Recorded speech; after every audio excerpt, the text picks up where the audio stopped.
جامع ترمذی کی روایت ہے حضرت ابو ہریرہ سے رضی اللہ عنہ، یخرج من خراسان رایات سود لا یردها شیء حتی تنصب بایلیا، خراسان سے سیاہ پرچم نکلیں گے جنہیں کوئی طاقت جن کا رخ پھیر نہیں سکے گی یہاں تک کہ وہ ایلیا میں جا کر نصب ہو جائیں گے۔ آپ کے علم میں ہے کہ اس وقت کے میرے خطاب جمعہ کا موضوع ہے عالمی غلبہ دین یا عالمی سطح پر نظام خلافت علی منہاج النبوہ کے ضمن میں جو نصوص قرآن و حدیث میں خبریں وارد ہوئی ہیں انہی کی کچھ وضاحت مجھے آپ کے سامنے کرنی ہے۔ اس کے لیے خاص طور پر جن آیات کی میں نے تلاوت کی ہے، جو کتابچہ آپ کو تقسیم ہوا ہے، ان میں وہ آیات درج ہیں،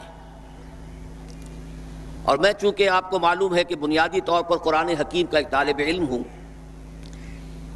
ویسے بھی یہ خطاب جمعہ ہے اور اس کا اصل مقصد تذکیر بالقرآن ہے، فذکر بالقرآن من یخاف وعید، تو بجائے کسی لمبی چوڑی حاشیہ آرائی کے میں چاہتا ہوں کہ انہی آیات اور ان کی مزید وضاحت پر مشتمل احادیث ہی پر اپنی پوری گفتگو کو مرکوز رکھوں۔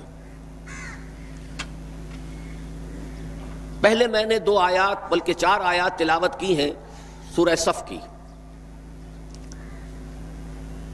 یریدون لیطفئوا نور اللہ بافواہہم، لفظی ترجمہ ہوگا وہ چاہتے ہیں، وہ لوگ چاہتے ہیں، ان کا ارادہ ہے، ان کا قصد ہے، وہ تلے ہوئے ہیں، لیطفئوا نور اللہ، کہ بجھا دیں اللہ کے نور کو، بافواہہم، اپنے منہوں سے، یعنی اپنی منہ کی پھونکوں سے، واللہ متم نورہ،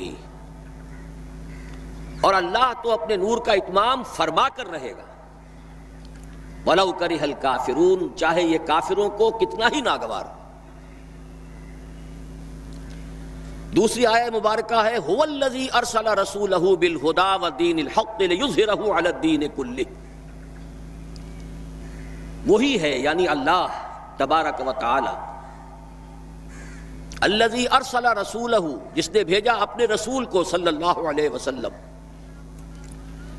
بالہدی، ہدایت کے ساتھ، الہدی کے ساتھ، ہدایت آسمانی کے آخری اور مکمل ایڈیشن یعنی قرآن کے ساتھ، ودین الحق، اور دین حق کے ساتھ، سچا دین، عادلانہ دین، منصفانہ دین، معتدل، متوازن، منصفانہ نظام زندگی دے کر بھیجا۔ اور کس لیے بھیجا؟ لِيُظْهِرَهُ عَلَى الدِّينِ كُلِّهِ، تاکہ غالب کر دیں اس کو کل کے کل دین پر، پورے نظام زندگی پر، وَلَوْ كَرِهَ الْمُشْرِكُونَ، چاہے یہ مشرکوں کو کتنا ہی ناگوار ہو۔ ان 2 آیات کے ضمن میں سب سے پہلی بات جو نوٹ کرنے کی ہے وہ یہ ہے کہ سورہ توبہ میں بھی یہی 2 آیات اسی ترتیب کے ساتھ وارد ہوئی ہیں۔ دوسری آیت تو جوں کی توں ہے کہ ایک شوشے کا فرق نہیں، هو الذی ارسل رسولہ بالہدی ودین الحق لیظہرہ علی الدین کلہ ولو کرہ المشرکون، ایک شوشے تک کا فرق نہیں۔ پہلی آیت میں تھوڑا سا لفظی فرق ہے، یریدون لیطفئوا کی بجائے یریدون ان یطفئوا، یریدون ان یطفئوا نور اللہ بافواہہم، وہ چاہتے ہیں کہ اللہ کے نور کو اپنی منہ کی پھونکوں سے بجھا دیں، وَيَأْبَى اللَّهُ إِلَّا أَن يُتِمَّ نُورَهُ، اور اللہ کو ہرگز منظور نہیں ہے مگر یہ کہ اپنے نور کا اتمام فرمائے، وَلَوْ كَرِهَ الْكَافِرُونَ، چاہے یہ کافروں کو کتنا ہی ناگوار ہو۔ اب ذرا اس پہلی آیت کے ایک ایک لفظ پر غور کیجئے۔ یریدون، وہ چاہتے ہیں، وہ سے مراد کون؟ سیاق و سباق قرآنی سے ثابت ہوتا ہے کہ اس سے مراد یہودی ہے۔ سورہ صف میں بھی اور سورہ توبہ میں بھی دونوں مقامات پر اس آیت سے متصلاً قبل بنی اسرائیل کا، یہود کا تذکرہ ہے۔ سورہ صف میں وَإِذْ قَالَ مُوسَىٰ لِقَوْمِهِ يَا قَوْمِ لِمَ تُؤْذُونَنِي وَقَدْ تَعْلَمُونَ أَنِّي رَسُولُ اللَّهِ إِلَيْكُمْ فَلَمَّا زَاغُوا أَزَاغَ اللَّهُ قُلُوبَهُمْ وَاللَّهُ لَا يَهْدِي الْقَوْمَ الْفَاسِقِينَ وَإِذْ قَالَ عِيسَى ابْنُ مَرْيَمَ يَا بَنِي إِسْرَائِيلَ إِنِّي رَسُولُ اللَّهِ إِلَيْكُمْ مُصَدِّقًا لِمَا بَيْنَ يَدَيَّ مِنَ التَّوْرَاةِ وَمُبَشِّرًا بِرَسُولٍ يَأْتِي مِن بَعْدِي اسْمُهُ أَحْمَدُ فَلَمَّا جَاءَهُم بِالْبَيِّنَاتِ قَالُوا هَٰذَا سِحْرٌ مُّبِينٌ۔ یہ سارا تذکرہ یہود کا ہے۔ معلوم ہوا کہ یہاں مراد ہے بالخصوص یہود۔ یہودی چاہتے ہیں کہ اللہ کے نور کو اپنے منہ کی پھونکوں سے بجھا دیں۔ تاریخی اعتبار سے سب سے پہلے چلیے اس ماحول میں جب یہ آیات نازل ہوئی ہیں، اس وقت اگرچہ اسلام کی مخالفت میں دو گروہ تھے جو سرگرم تھے، ایک مشرکین عرب جن کے سر خیل تھے مشرکین مکہ، اور دوسرے یہودی۔ چنانچہ یہی بات ہے جو سورہ مائدہ میں فرمائی گئی، لَتَجِدَنَّ أَشَدَّ النَّاسِ عَدَاوَةً لِلَّذِينَ آمَنُوا الْيَهُودَ وَالَّذِينَ أَشْرَكُوا۔ تم پاؤ گے کہ اہل ایمان سے دشمنی میں شدید ترین تمام انسانوں میں یہودی ہیں اور مشرک ہیں۔ مکے کے مشرک یا جزیرہ نما عرب کے مشرک اس وقت جن کے سر خیل تھے، جن کے لیے قرآن مجید میں سورہ توبہ میں ائمہ کا لفظ آیا ہے، فَقَاتِلُوا أَئِمَّةَ الْكُفْرِ۔ ایک طرف وہ تھے جو شدید مخالف اور دوسری طرف یہودی، لیکن ان دونوں کی مخالفت کے انداز میں فرق تھا۔ یہ نوٹ کرنا چاہتا ہوں میں آج، اچھی طرح سمجھ لیجئے۔ پہلا فرق یہ تھا کہ مشرکین عرب سامنے سے وار کرتے تھے جمع مردی کے ساتھ، ان کے مقابلے میں ان کی مخالفت میں کمینگی نہیں تھی۔ وہ اپنے باطل معبودوں کے لیے بھی گردن کٹا رہے تھے۔ ابو جہل نے کہا تھا ذرا نیچے سے گردن کاٹنا تاکہ اونچی نظر آئے کہ سردار کی گردن ہے جب تم کسی چیز پر اس کو اوپر لٹکاؤ گے۔ 70 جانیں انہوں نے پیش کی ہیں بدر میں اپنے دین باطل کے لیے اور اپنے معبودان باطل کے لیے۔ اس کے برعکس یہودیوں کی مخالفت تھی کمینگی والی مخالفت، ان میں مقابلے کی ہمت نہیں تھی، جرأت نہیں تھی۔ لا یقاتلونکم جمیعا، سورہ حشر میں فرمایا یہ یہودی کبھی تم سے مسلمانوں جمع ہو کر جمعیت کی شکل میں ڈٹ کر میدان میں آ کر مقابلہ نہیں کر سکیں گے، الا فی قرى محصنۃ او من وراء جدر، بڑے مضبوط قلعہ بندیوں میں اپنے آپ کو محفوظ کر کے اور فصیلوں کے پیچھے سے، دیواروں کے پیچھے سے، عورتوں کی طریقے سے پتھراؤ کریں گے، اس کے سوا کچھ نہیں کر سکتے۔ تو پہلا فرق یہ تھا کہ مشرکین مکہ اور مشرکین عرب بالعموم مخالفت کر رہے تھے، لیکن ان کی مخالفت جمع مردوں والی مخالفت تھی، سامنے کے دشمن کی حیثیت سے کھلم کھلا علی الاعلان، جبکہ یہودیوں کی مخالفت میں کمینگی تھی، سازشی انداز تھا، خود لڑنے کی بجائے دوسروں کو ابھار ابھار کر لاتے تھے۔ اور دوسرا بڑا فرق کیا تھا؟ اس پہلے فرق کو تو نمایاں کیا اسی لفظ سے کہ گویا کہ اپنے منہ کی پھونکوں سے بجھانا چاہتے ہیں۔ ابو جہل بھی بجھانا چاہتا ہے اللہ کے نور کو، لیکن اپنے زور بازو کی بنیاد پر۔ اور یہ لوگ کردار کے اعتبار سے اتنے گر چکے ہیں کہ زور بازو کی بنیاد پر نہیں، منہ کی پھونکوں سے بجھانا چاہتے ہیں۔ بہترین تعبیر کی ہے اس کی مولانا ظفر علی خان نے کہ نور خدا ہے کفر کی حرکت پہ خندہ زن، پھونکوں سے یہ چراغ بجھایا نہ جائے گا۔ دوسرا فرق یہ تھا کہ اگرچہ مشرکین میں بھی ایسے لوگ تھے جو پہچان چکے تھے کہ محمد اللہ کے رسول ہیں، سچے ہیں، صادق ہیں، لیکن وہ استثنائی معاملات تھے، وہ غافل تھے۔ قرآن مجید میں بار بار ان کے کفر کے لیے ایک توجیہ پیش کی گئی ہے کہ ان کے پاس کوئی رسول آیا ہی نہیں، ان کے لیے رسالت اور نبوت بڑی ایک عجیب سی شے تھی، وہ چیزیں ان کے ذہن سے بالکل خارج ہو چکی تھی۔ لیکن یہود کا معاملہ اس کے برعکس تھا، وہ 100% پہچانتے تھے محمد رسول اللہ کو صلی اللہ علیہ وسلم، بالخصوص ان کے علماء، یعرفونہ کما یعرفون ابناءہم، پہچانتے ہیں اسے جیسے کہ اپنے بیٹوں کو پہچانتے ہیں، علی وجہ البصیرت، وہ کسی مغالطے میں نہیں تھے، پوری ڈٹائی کے ساتھ پہچانتے ہوئے۔ آپ کو تو معلوم ہے کہ حضور صلی اللہ علیہ وسلم کی جو نشانیاں ہیں ان کا تو معاملہ بہت آگے کی بات ہے۔ حضور کے ادنا رفقا کا معاملہ کیا تھا کہ حضرت عمر رضی اللہ تعالیٰ عنہ کے بارے میں پوری ان کی صفات ان کے ہاں موجود تھیں، اور عیسائی علماء نے ان کے ساتھ ٹیلی کر کے ہی حضرت عمر کو سامنے کھڑے ہو کے دیکھ کر اور پھر جو ہے یروشلم کا قبضہ دیا تھا کہ ہاں یہ وہی درویش بادشاہ ہے جس کا ذکر موجود ہے ہماری کتابوں میں کہ یروشلم اس کے ہاتھوں فتح ہوگا۔ تو یہ دو فرق ذہن میں رکھیے، یریدون لیطفئوا نور اللہ بافواہہم واللہ متم نورہ۔ دوسری بات یہ سوچنے کی ہے اس آیت میں کہ نور اللہ سے مراد کیا ہے؟ اللہ کا نور ایک اعتبار سے ذہن منتقل ہوتا ہے قرآن حکیم کی طرف۔ نور اصل میں قرآن مجید میں ہدایت کے لیے بھی آتا ہے، تورات کے لیے آیا فیہا ہدی و نور، انجیل کے لیے آیا فیہ ہدی و نور، روشنی ہی سے انسان راستہ دیکھ سکتا ہے۔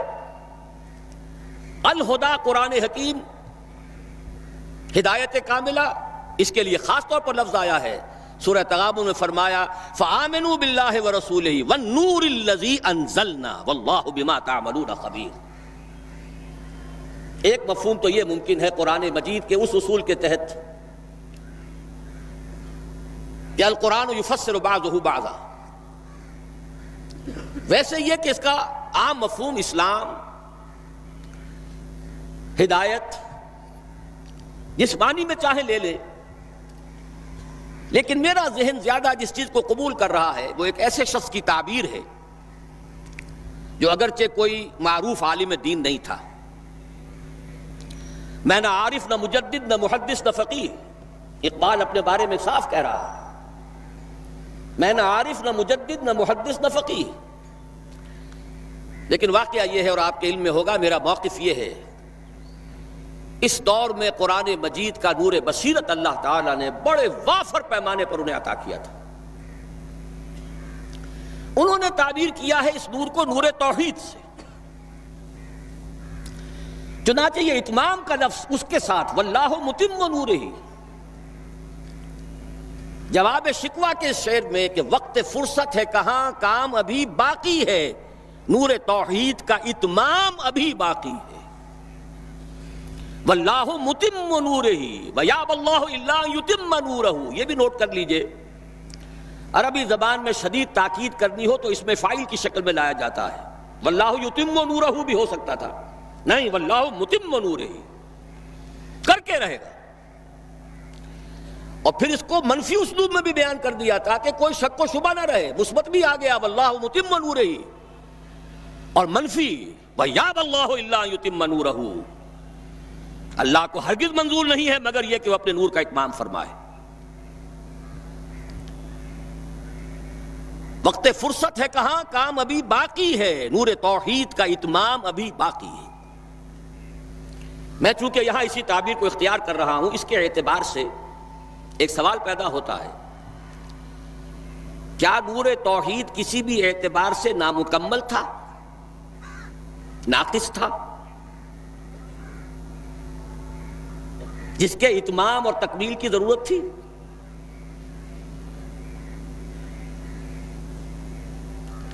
اگر میں اس سوال کا جواب ہاں میں دوں تو آپ سب چونک جائیں گے، لیکن میری وضاحت سن لیجئے۔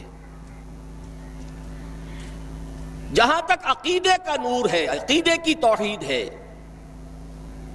اور انفرادی سطح پر اپنے عمل کی توحید ہے، توحید کے دو حصے سمجھ لیجئے۔ ایک توحید ہے عقیدے کی توحید، اللہ کو ایک ماننا، ایک جاننا، اس کی صفات میں، اس کی ذات میں کسی کو اس کا ساجی، ہمسر، برابر، ہم پلہ، کفو، ند، ضد نہ سمجھنا۔ ایک عمل کی توحید ہے کہ ایک ہی اللہ کے مطیع فرمان ہو جانا، ہما تن، ہما وقت، ہما وجوہ، مخلصین لہ الدین، یہ عملی توحید ہے۔ تو عقیدے کی توحید اور انفرادی سطح پر عمل کی توحید ہر دور میں مکمل رہی، حضرت آدم کی بھی مکمل تھی، حضرت نوح کی بھی مکمل تھی، تمام انبیاء کرام کی مکمل تھی، نہ ان کی عقیدے کی توحید میں کوئی کسر ہو سکتی تھی، نہ انفرادی سطح پر عمل کی توحید۔ لیکن ایک توحید ہے اجتماعی سطح پر عمل کی توحید، پورے نظام زندگی کا اللہ کے حکم کے تابع ہو جانا۔ یہ ابھی مکمل ہونا تھا، اس کی تکمیل ہونی تھی۔ افراد موحد تھے اپنی زندگیوں میں بھی، اپنے عقیدے میں بھی۔ نظام جیسا آج آپ غور کیجئے، بڑے بڑے فن خواہ موحد موجود ہیں ہمارے ہاں، فن خواہ سمجھتے ہیں اپنے آپ کو کہ معلوم ہوتا ہے شرک ہمارے قریب بھی نہیں آ سکتا۔ اجتماعی سطح پر ہم سب مشرک ہیں، پوری قوم مشرک ہے، مشرکانہ نظام ہے۔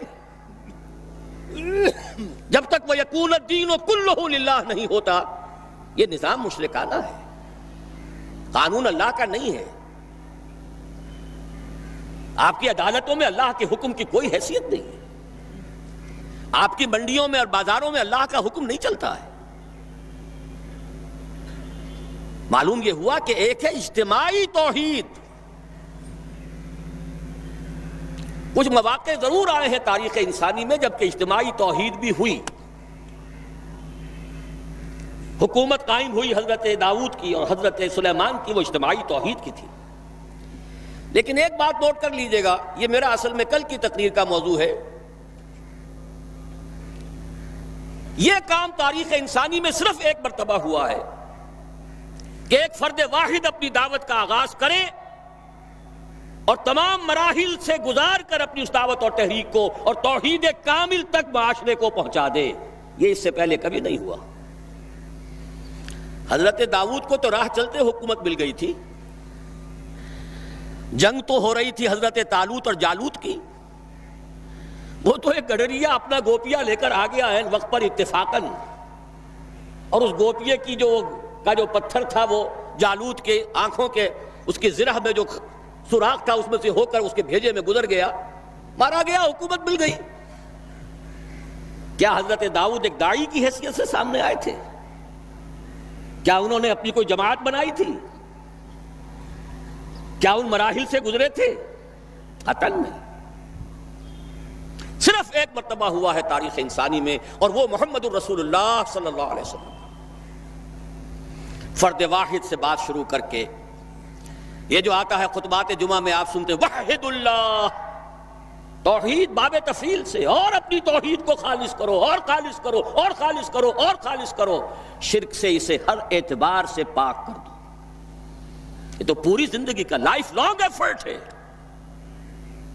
آخری امتحان توحید کا جو لیا ہے ابراہیم کے رب نے، دیکھیں اس بوڑھے کے دل میں کہیں اپنے بیٹے کی، اکلوتے بیٹے کی محبت تو ہم سے زیادہ نہیں ہو گئی؟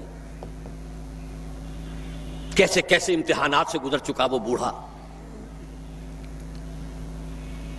کیسے کیسے امتحانات، لیکن آخری امتحان دعائیں مانگ مانگ کر بیٹا لیا تھا۔ فلما بلغ معه السعی، اور جب اب ذرا ہاتھ بٹانے کے قابل ہوا، کہیں اس کی محبت ہماری محبت سے زائد تو نہیں ہو گئی؟ انی ارا فی المنام انی اذبحک فانظر ماذا تری۔ اسی لیے جو آتا ہے قرآن مجید میں بار بار حضرت ابراہیم کے لیے آخری سند کے الفاظ آتے ہیں وما کان من المشرکین، شرک کے ہر شائبے سے پاک۔ تو یہ توحید عملی اجتماعی سطح پر ہونی باقی تھی۔ اس کا تعلق ہے اگلی آیت سے، یہ کب ہوگی؟ هو الذی ارسل رسولہ بالہدی ودین الحق لیظہرہ علی الدین کلہ ولو کرہ المشرکون۔ اللہ نے اپنے ان آخری رسول کو محمد صلی اللہ علیہ وسلم کو تو بھیجا ہی ہے الہدا، وہ دین حق اور الہدا اور دین حق دے کر، تاکہ غالب کریں۔ جب تک دین غالب نہیں توحید ناقص ہے۔ عقیدے کی توحید ہو سکتا ہے کہ ہو، انفرادی سطح پر بھی ہو سکتا ہے، ایک آدمی جہاں جہاں بھی اللہ کا حکم مان سکتا ہو مان رہا ہو، لیکن آخر وہ کسی قوم کا فرد ہے، کسی ریاست کا شہری ہے، کسی خاندان کا فرد ہے، چہار طرف سے جکڑا ہوا ہے رشتوں میں اور تعلقات میں۔ اس کی زندگی کے کتنے گوشے ہیں کہ جن کو ابھی وہ مشرکانہ نظام اپنی گرفت میں لیے ہوئے ہیں۔ یہ در حقیقت اسی وقت ہوگا جبکہ اللہ کا دین غالب ہو جائے۔ هو الذی ارسل رسولہ بالہدی ودین الحق لیظہرہ علی الدین کلہ ولو کرہ المشرکون۔ مشرک تو کبھی پسند نہیں کریں گے۔ یہاں ذرا شرک کو سمجھ لیجئے، یہ شرک صرف عقیدے کا نہیں۔ آج کا سب سے بڑا شرک کیا ہے؟ اللہ کا اللہ کو دو، ریاست کا ریاست کو دو۔ یہ سیکولر نظام ہے، یہاں پر جو ہے حاکمیت عوام چلے گی۔ جاؤ مسجدوں میں اللہ کا حکم نافذ کر لو۔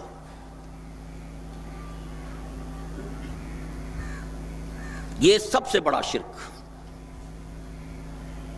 کبھی گوارا نہیں کریں گے۔ وہ توحید ہو جائے، اللہ ہی کا حکم چلے، سب پر یکساں جاری ہو جائے، سب یکساں اللہ کے حکم کے تابع ہو جائیں۔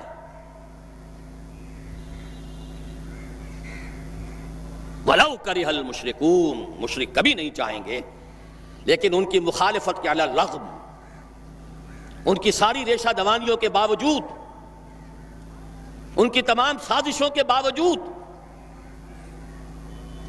اللہ کا دین غالب ہو کر رہے۔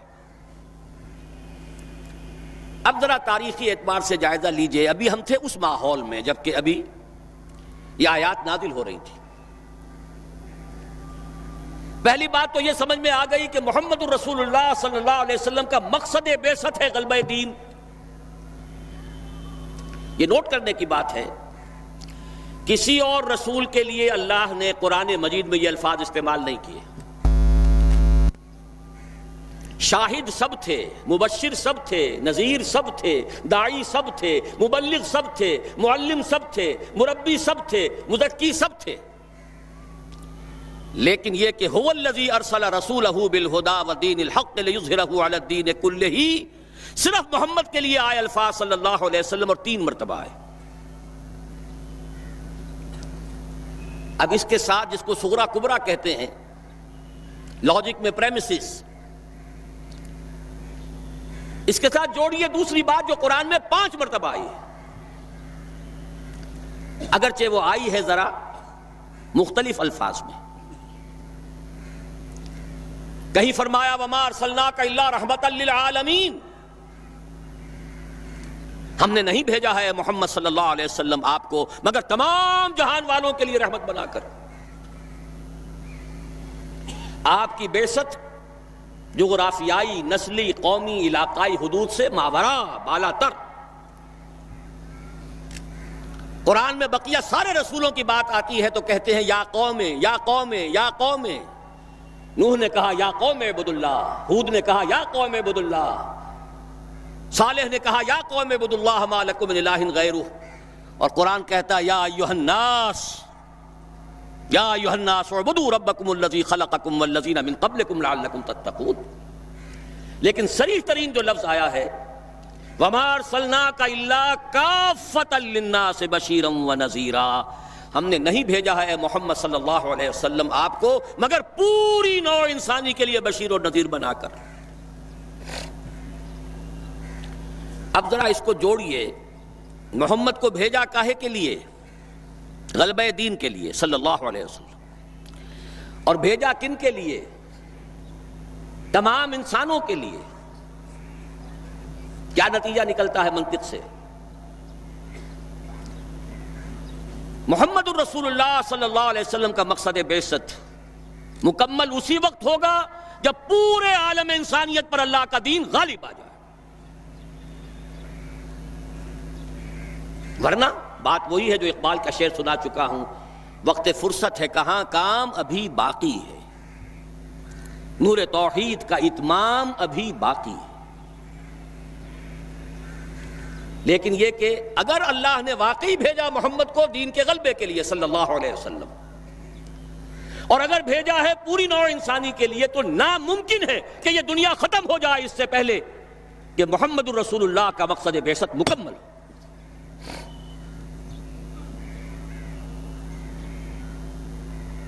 یہی بات ہے کہ جس کی خبر پیشن گوئی کے طور پر قرآن میں تو نصوص ہیں، لیکن ان سے نتیجہ نکالنا پڑے گا، منطق۔ حضور کو بھیجا پوری نوع انسانی کے لیے اور بھیجا غلبہ دین کے لیے، تو مقصد بعثت کی تکمیل اسی وقت ہوگی جبکہ کل عالم انسانی پر اللہ کا دین غالب آ جائے۔ اسی کے ساتھ اب ذرا یاد کیجئے سورہ نور کی آیت، جس کو اللہ کے فضل و کرم سے ہم نے کافی عام کیا ہے۔ ایک ہی بات ہے لیکن ذرا مختلف اسلوب میں آ رہی ہے۔ وعد اللہ الذین آمنوا منکم وعملوا الصالحات لیستخلفنہم فی الارض۔ وعد اللہ الذین آمنوا منکم، یہاں منکم پر ذرا زور دیجئے، کن سے خطاب ہو رہا ہے؟ مسلمانوں سے۔ لیکن ان مسلمانوں کے لیے دو کوالیفیکیشنز، دو پری کنڈیشنز۔ اے مسلمانوں، اللہ کا وعدہ ہے تم میں سے ان سے جو ایمان اور عمل صالح کا حق ادا کر دیں، انکنڈیشنل نہیں ہے۔ وعد اللہ الذین آمنوا منکم وعملوا الصالحات، ایمان اور عمل صالح کا حق ادا کر دو تو اللہ کا وعدہ ہے۔ اور وعدہ کتنا مؤکد ہے، نون مشدد کے ساتھ تینوں دفعہ، اور ایک ہی بات کو تین اسلوبوں میں۔ لَيَسْتَخْلِفَنَّهُمْ فِي الْأَرْضِ، لامن خلافت عطا فرمائے گا انہیں زمین میں، كَمَا اسْتَخْلَفَ الَّذِينَ مِن قَبْلِهِمْ، جیسے کہ خلافت عطا کی تھی ان کو جو ان سے پہلے تھے۔ جب مسلمانوں کو خلافت اور حکومت عطا ہو جائے گی تو اس کا منطقی نتیجہ ہوگا کہ دین غالب ہو جائے گا، لیکن اس کو بھی کھول کر بیان کر دیا، وَلَا يُمَكِّنَنَّ لَهُمْ دِينَهُمُ الَّذِي ارْتَضَىٰ لَهُمْ، اور لازماً متمکن کر دے گا، غالب کر دے گا ان کے اس دین کو جو اللہ نے ان کے لیے پسند فرما لیا ہے۔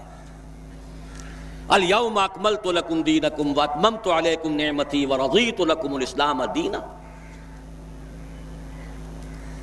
اچھا، جب مسلمانوں ہی کی حکومت ہو جائے گی، دین کا غلبہ ہو جائے گا، تو ظاہر بات ہے مسلمانوں کے لیے بندشیں اور خوف تو ختم ہو گئے۔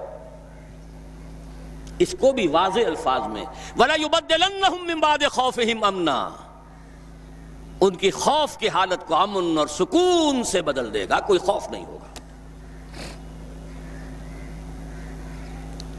اب یہاں فرمایا یعبدوننی لا یشرکون بی شیئا، تب جا کر وہ ان کی عبادت اس درجے میں مکمل ہوگی کہ اس میں شرک کی کوئی آلائش باقی نہیں رہے گی۔ جب تک نظام پورا اللہ کے دین کے تابع نہیں، شرک موجود ہے، عقیدے کا شرک ختم ہو چکا، انفرادی سطح پر موحد بن چکے۔ لیکن یہ تو تین کام جب ہوں گے کہ اللہ کا دین غالب ہو جائے، اللہ کی حکومت اور مسلمانوں کی خلافت قائم ہو جائے، تب کہیں جا کر وہ بات ہوگی لا یشرکون بی شیئا، پھر شرک کا ہر شائبہ ختم، وَيَكُونَ الدِّينُ كُلُّهُ لِلَّهِ، دین کل کا کل اللہ کے لیے ہو جائے گا۔ اب ذرا تاریخی اعتبار سے دیکھ لیجئے، اس وقت اور آج سورہ نور نازل ہوئی سن 6 میں، اواخر سن 5 یا اوائل سن 6، وہی زمانہ سورہ صف کے نزول کا ہے۔ تاریخی اعتبار سے جوڑیے کتنی جلدی اللہ کے یہ وعدے پورے ہوئے۔ سن 6 ہی میں صلح حدیبیہ ہو گئی، انا فتحنا لک فتحا مبینا۔ سن 7 میں خیبر فتح ہو گیا، دولت مال غنیمت کے انبار آ گئے۔ 8 میں مکہ فتح ہو گیا۔ 9 میں یوں سمجھیے کہ پورے جزیرہ نما عرب سے اعلان کر دیا گیا تھا کہ اب شرک کا خاتمہ ہوگا۔ فَإِذَا انْسَلَخَ الْأَشْهُرُ الْحُرُمُ فَاقْتُلُوا الْمُشْرِكِينَ مِنْ حَيْثُ وَجَدتُّمُوهُمْ، موپنگ اپ آپریشن ہو گیا۔ جزیرہ نما عرب جاء الحق وزهق الباطل ان الباطل كان زهوقا۔ اور اس کے بعد 25 برس کے اندر اندر وہ نظام خلافت لَيَسْتَخْلِفَنَّهُمْ فِي الْأَرْضِ، کہاں سے کہاں تک؟ دریائے اوکسس، ادھر اٹلانٹک، ادھر یمن ادھر کوکیشیا.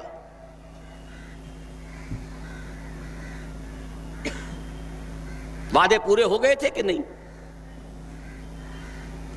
اس کے بعد سے کیا ہوا ہے؟ ایک حدیث نبوی آپ کے اس کتابچے میں موجود ہے، بڑی عظیم حدیث. ہماری 1400 برس کی بلکہ 1500 برس کی تاریخ، ابھی تو اس میں سے 1400 برس گزرے ہیں، 15واں 100 جو ہے ابھی شروع ہوا ہے، لیکن وہ 15ویں صدی کے واقعہ جو ہے اس کے اوپر وہ حدیث ختم ہو رہی ہے.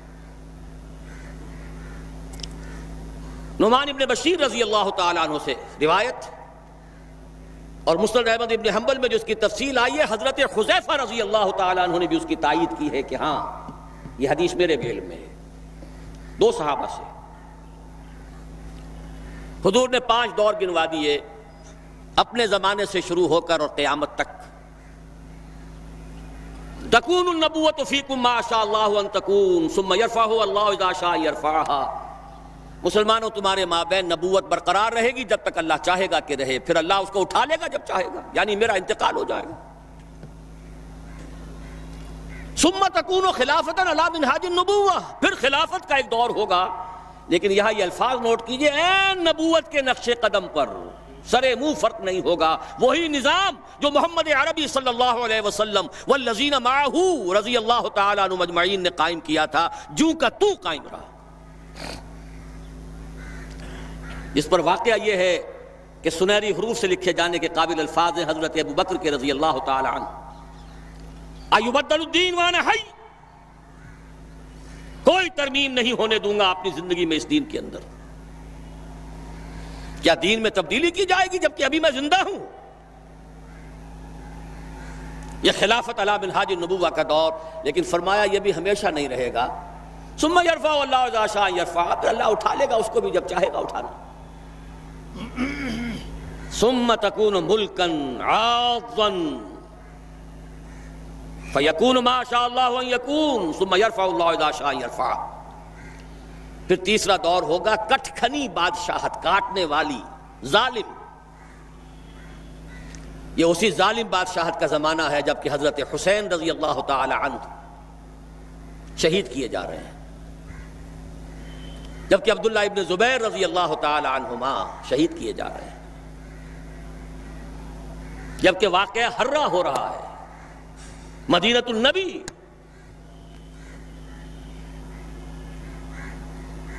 جبکہ محمد ابن قاسم کو بلا کر ہلاک کیا جا رہا ہے، موسیٰ ابن نصیر کی توہین و تذلیل ہو رہی ہے. کہلواتے تھے وہ اپنے آپ کو خلفاء تھے، ملوک، بادشاہ تھے، اور یہ ملوکیت پھر اپنی پوری شدت کو پہنچی دور بنو عباس میں، جب محل بھی بنے اور سارے محلوں کے ساتھ کے لوازمات بھی پورے ہوئے، رقص و سرود بھی ہوا اور ناو نوش بھی ہوا. یہ تیسرا دور تھا. لیکن بہرحال تھے کلمہ گو، کوئی بھی تھا، کلمہ محمد کا پڑھتے تھے صلی اللہ علیہ وسلم. پھر جہاں بہت برے تھے وہاں ان میں سے بہت اچھے بھی تھے، لیکن وہ خلافت نہیں تھی، خلافت علی منہاج النبوہ نہیں تھی، خلافت راشدہ نہیں تھی، مسلمانوں کی حکومت تھی. فرمایا یہ تیسرا دور بھی ختم ہو جائے گا. ثم تکون ملکا جبریا فتکون ما شاء اللہ ان تکون ثم یرفع اللہ اذا شاء یرفع. پھر چوتھا دور آئے گا اور پھر مجبوری والی ملوکیت آئے گی. صحابہ کرام نے اس وقت کیا سمجھا ہوگا ہم کچھ نہیں سمجھ سکتے. یہ 2 ملکن جو ہیں ملوکیت کے، یہ 2 دور کیسے ہوں گے؟ بلکہ اسی حدیث کی جو روایت آتی ہے وہ تو یہ ہے کہ حضرت عمر بن عبدالعزیز رحمہ اللہ پر منطبق کی گئی یہ حدیث کہ اس کے بعد پھر خلافت علی منہاج النبوہ کا دور آئے گا. اس لیے کہ ظاہر بات ہے کہ علم جو ہے وہ تو جو کچھ اللہ نے فرمایا، اس کے رسول نے فرمایا، اس سے آگے قیاس آرائی کے اندر تو خطا ہو سکتی ہے. ان احادیث کا جب حالات کے اوپر انطباق کریں گے غلطی کا امکان ہوگا. آج وہ بات پوری طریقے سے واضح ہے کہ کیا فرق تھا پہلی ملوکیت کا اور دوسری ملوکیت کا. پہلی ملوکیت مسلمانوں کی تو تھی، پھر ملوکیت غلامی لے کر آئی.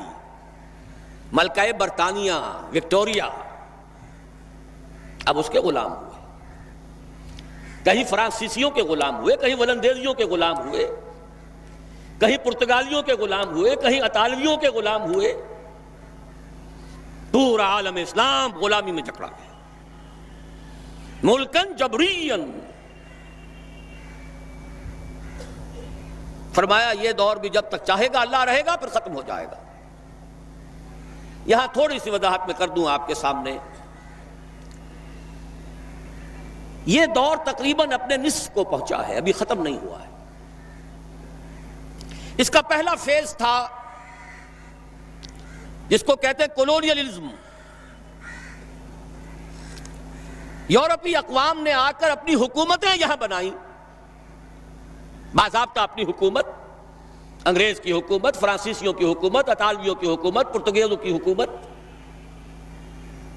اس صدی کے وسط میں آ کر کچھ حالات دنیا کے بدلے، لوگوں کے اندر احساس پیدا ہوا کہ ہم بھی انسان ہیں۔ جب ذرا آدم ہوا ہے خود شناس و خود نگر، انہوں نے اپنی وہ بساط لپیٹ لی، اور ایک نئے رنگ میں اب وہ چوتھا دور سامنے آ رہا ہے دنیا کے، اور یہ ہے مالیاتی استعمار۔ پورے گلوب کو، پوری دنیا کو، تمام اقوام عالم کو چھوٹے چھوٹے حصوں میں تقسیم کر کے اپنے سودی قرضوں کے ہتھ کنڈوں کے اندر جکڑ لو۔ کام یہ کریں، محنت یہ کریں، مشقت یہ کریں، خام مال ان کا ہو، مزدور ان کے ہو، ٹیکنیکل نو ہاؤ ہماری ہو، ایڈمنسٹریشن مینجمنٹ ہماری ہو، ملائی ہم کھاتے جائیں گے اور کچھ چھاچھ ان کو بھی دیتے جائیں گے۔ اس صدی کے نصف میں جبکہ یہ کولونیلزم اپنی بساط لپیٹ رہا تھا، یاد کر لیجئے 1950 میں ورلڈ بینک قائم ہوا ہے، یہ آج کی شان نہیں ہے۔ استعمار نے اپنا ایک رنگ بدلا، براہ راست حکومت کرنے میں تو ریزنٹمنٹ بھی ہوتی ہے، لوگ ناراض بھی ہوتے ہیں، کبھی بغاوتیں کرتے ہیں، کچھ ہمارے ماریں گے، ہم زیادہ ان کے ماریں گے۔ بھائی ہمیں آم کھانے ہیں کہ پیڑ گننے ہیں؟ یہ نیا استعمار، نیو ورلڈ آرڈر، حقیقت میں جیو ورلڈ آرڈر، آج تاریخ پھر وہاں پہنچ گئی ہے۔ یریدون لیطفئوا نور اللہ بافواہہم، وہی یہود۔ لیکن فرق کیا ہے؟ اس وقت یہودی آئسولیٹڈ تھے، عیسائی بھی ان کے دشمن تھے، وہ سمجھتے تھے ہمارے تو خدا کو انہوں نے سولی پر چڑھایا۔ شدید ترین پرسیکیوشن یہودیوں کی عیسائیوں کے ہاتھوں ہو رہی تھی۔ آج یہودی اقوام مغرب پر بالخصوص، وائٹ اینگلو سیکسن پروٹیسٹنٹس پر بالخصوص پورا تسلط جما چکا ہے۔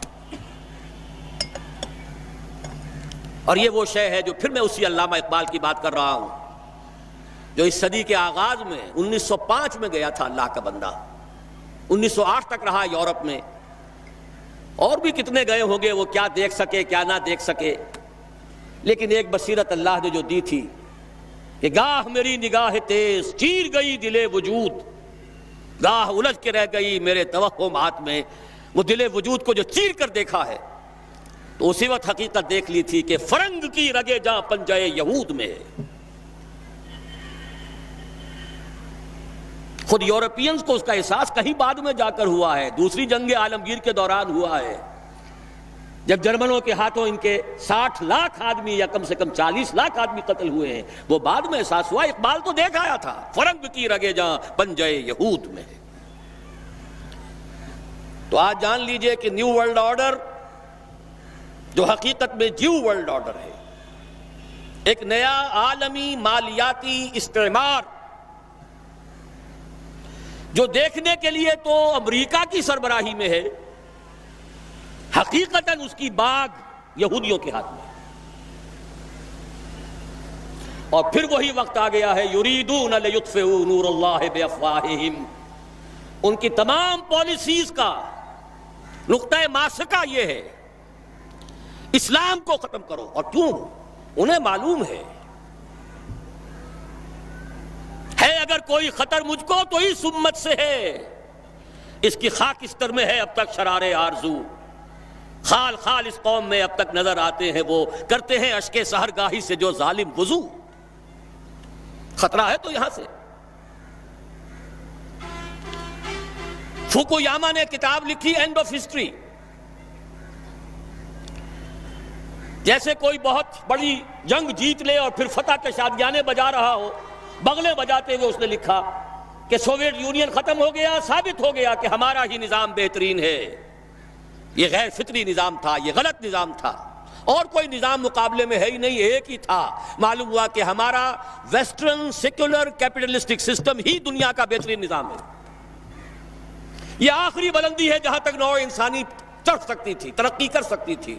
سوشل ایوولوشن کا آخری مقام ہے اینڈ آف ہسٹری.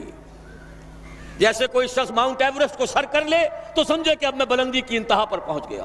اس زمین پر تو اس سے آگے بلندی نہیں ہے. ہنٹنگٹن نے اس کے جواب میں ایک مقالہ لکھا، دونوں امریکہ کے ہیں. نہیں نہیں نہیں، میں اپنے دوست فوکویاما سے اختلاف کرتا ہوں. ابھی تہذیبوں کا تصادم ہوگا. اس نے بتایا کہ ٹوائنبی نے کل 20 تہذیبیں گنی ہیں تاریخ انسانی کی، ان میں سے 12 ختم ہو چکی ہیں، کہیں موجود نہیں ہیں، 8 ابھی موجود ہیں. ایک ہماری مغربی تہذیب ہے، 7 اور ہیں. لیکن ان 7 میں سے 5 ایسی ہیں کہ جن کو آسانی سے ہم ایسیمیلیٹ کر سکتے ہیں، اپنے اندر ضم اور گم کر سکتے ہیں، وہ ہمارے لیے کوئی خطرہ نہیں ہے. لیکن 2 تہذیبیں ایسی ہیں کہ جو ہمارے لیے ایک چیلنج ہیں. وہ کچھ لوہے کے چنے ہیں جنہیں چبانے کے لیے ہمیں کچھ محنت کرنی پڑے گی. ایک ہے مسلم سویلائزیشن اور ایک ہے کنفیوشین سویلائزیشن آف چائنا. اس کے بعد مشورہ دیتا ہے اپنی حکومت کو، امریکن حکومت کو، کہ 2 کام کرو. ایک تو چین کو مسلمان ملکوں سے دور کرو. ایشیا پیسیفک یہ کانسیپٹ ڈیولپ کیا گیا ہے اس مقالے کے بعد. چائنا کو ایسٹ ورڈ لوکنگ کر دو، مشرق کی طرف رخ کر دو، مغرب کی طرف نہیں. مغرب کی طرف دیکھے ہی نہ. مغرب میں تو پاکستان ہے، مغرب میں اس کے کشمیر بھی ہے، مغرب میں اس کے افغانستان بھی ہے، روسی ترکستان کی آزاد شدہ تمام ریاستیں بھی ہیں. مغرب تو اسلام ہی اسلام ہے. اس کو ایسٹ ورڈ لوکنگ کرو. پیسیفک، اور پیسیفک کے ادھر امریکہ ہے. چنانچہ موسٹ فیورڈ نیشن اپنی مالیات میں، اپنی تجارتی پالیسیوں میں ابھی تک، اس کے باوجود کہ چائنا نے بار بار سخت توہین کی ہے، تذلیل کی ہے. لیکن بنیا مینٹیلٹی جو ہے وہ توہین و تذلیل برداشت کر سکتی ہے اپنے مفادات کی خاطر. انڈونیشیا میں کانفرنس کی گئی، ایشیا پیسیفک کانفرنس، کلنٹن صاحب تشریف لائے. دوسرا مشورہ یہ دیا کہ مسلمانوں کے باہمی اختلافات کو ہوا دو. پہلے بھی کیا ہوا تھا یاد کر لیجئے. کاش وہ جو سیلاب چلا تھا خلافت علی منہاج النبوہ کا، اقبال نے کہا تھا رکتا نہ تھا کسی سے سیل رواں ہمارا. کس نے روکا تھا؟ کوئی باہر کی طاقت نہیں روک سکی تھی، انٹرنل سیبوٹاج تھا. عبداللہ ابن سبا یہودی اور اس کے آلہ کار بہت سے مسلمان، سادہ لوح مسلمان. اگر حضرت حسان ابن ثابت رضی اللہ تعالی عنہ جیسا صحابی اور عاشق رسول صحابی اگر حضرت عائشہ رضی اللہ تعالی عنہ پر لگنے والی تہمت میں شریک ہو سکتا ہے تو بعد والوں کا معاملہ تو کیا ہوگا؟ سازش بڑی شے ہے. یہودی سازش ایسا پھاڑا ہے اس امت کو کہ آج تک وہ خون رس رہا ہے، اور آج بھی وہی یہودی سازش شیعہ سنی کو لڑا کر اپنے مذموم مقاصد حاصل کر رہا ہے. History repeats it self. تاریخ اپنے آپ کو دہرا رہی ہے. وہی یہودی عبداللہ ابن سبا لڑا دیا. 1 لاکھ کے قریب مسلمان ایک دوسرے کی تلواروں اور تیروں سے ختم ہوئے. 10,000 ایک رات میں جنگ جمل، 74,000 جنگ صفین میں، 4,000 نہروان میں، اور جمع کرتے جائیے. ساری قوت ختم ہو کر رہ گئی، جس کو کہتے ہیں کہ وہ موشن ٹوٹ گئی. چڑھائی پر چڑھتے ہوئے ٹرک جو ہے بھاری لوڈڈ، اگر موشن ٹوٹ جائے پھر بڑا مشکل ہو جاتا ہے. تھمتا نہ تھا کسی سے سیل رواں ہمارا، وہ رک گیا. آج بعین ہی وہی ہو رہا ہے. یریدون لیطفئوا نور اللہ بافواہہم واللہ متم نورہ ولو کرہ الکافرون. لیکن اللہ نے اپنے رسول کو جس مقصد بعثت کے ساتھ بھیجا تھا اس کی تکمیل تو ہو کر رہے گی. وَمَكَرُوا وَمَكَرَ اللَّهُ وَاللَّهُ خَيْرُ الْمَاكِرِينَ. یہ اپنی سی چالیں چل لیں، اللہ بھی اپنی چالیں چلے گا، اور اللہ سے بہتر چال کس کی ہوگی؟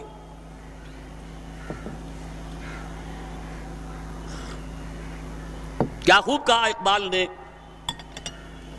دنیا کو ہے پھر مار کا روح و بدن پیش، تہذیب نے پھر اپنے درندوں کو ابھارا، اللہ کو پامر دیے مومن پہ بھروسہ، ابلیس کو یورپ کی مشینوں کا سہارا. وَمَكَرُوا وَمَكَرَ اللَّهُ وَاللَّهُ خَيْرُ الْمَاكِرِينَ.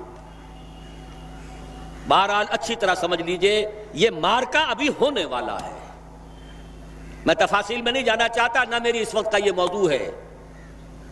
کتاب الملاحم میں پڑھیے کیسی کیسی جنگیں ہونے والی ہیں. الملحمۃ العظمیٰ، نہ تاریخ انسانی کی عظیم ترین جنگ جو ہونے والی ہے. ہم پر ہمارے کرتوتوں کی وجہ سے جو عذاب الہی کے کوڑے پڑنے والے ہیں. پورا عالم عرب یہودیوں کے سامنے سرنگوں ہو چکا ہے، نیو ورلڈ آرڈر کی جیب میں جا چکا ہے.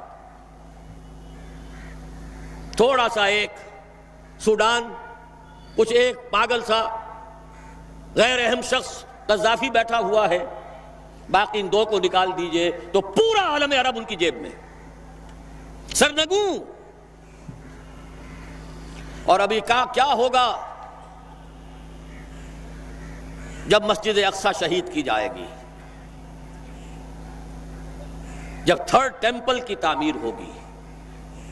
ایودھیا کی مسجد گرا کر امت مسلمہ کی نبض کو دیکھ لیا ہے دشمن نے کہ جان نہیں ہے. حمیت نام تھا جس کا، گئی تیمور کے گھر سے.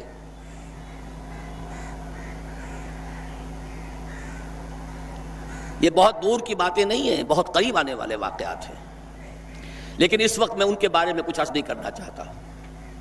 یہ سب کچھ ہوگا. آخر صحابہ کے ساتھ بھی پہلے ہی دن اللہ کی نصرت نہیں آ گئی تھی. خوب اللہ نے انہیں ٹھوک بجا کر دیکھا. وَلَنَبْلُوَنَّكُمْ بِشَيْءٍ مِّنَ الْخَوْفِ وَالْجُوعِ وَنَقْصٍ مِّنَ الْأَمْوَالِ وَالْأَنفُسِ وَالثَّمَرَاتِ وَبَشِّرِ الصَّابِرِينَ الَّذِينَ إِذَا أَصَابَتْهُمْ مُصِيبَةٌ قَالُوا إِنَّا لِلَّهِ وَإِنَّا إِلَيْهِ رَاجِعُونَ. أَمْ حَسِبْتُمْ أَن تَدْخُلُوا الْجَنَّةَ وَلَمَّا يَأْتِكُم مَّثَلُ الَّذِينَ خَلَوْا مِن قَبْلِكُم مَّسَّتْهُمُ الْبَأْسَاءُ وَالضَّرَّاءُ وَزُلْزِلُوا حَتَّىٰ يَقُولَ الرَّسُولُ وَالَّذِينَ آمَنُوا مَعَهُ مَتَىٰ نَصْرُ اللَّهِ أَلَا إِنَّ نَصْرَ اللَّهِ قَرِيبٌ. یہ مراحل وہاں بھی آئے تھے. غزوہ احزاب میں وَزُلْزِلُوا هُنَالِكَ ابْتُلِيَ الْمُؤْمِنُونَ وَزُلْزِلُوا زِلْزَالًا شَدِيدًا. مراحل تو آئیں گے، سخت سے سختر آئیں گے، لیکن بالآخر جو ہونا ہے آج کی میری اس وقت کی گفتگو اس سے متعلق ہے.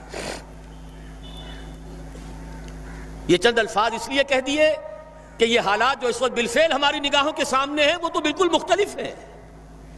کدھر سے دین غالب ہو جائے گا، کہیں کوئی روشنی کی کرن نہیں ہے.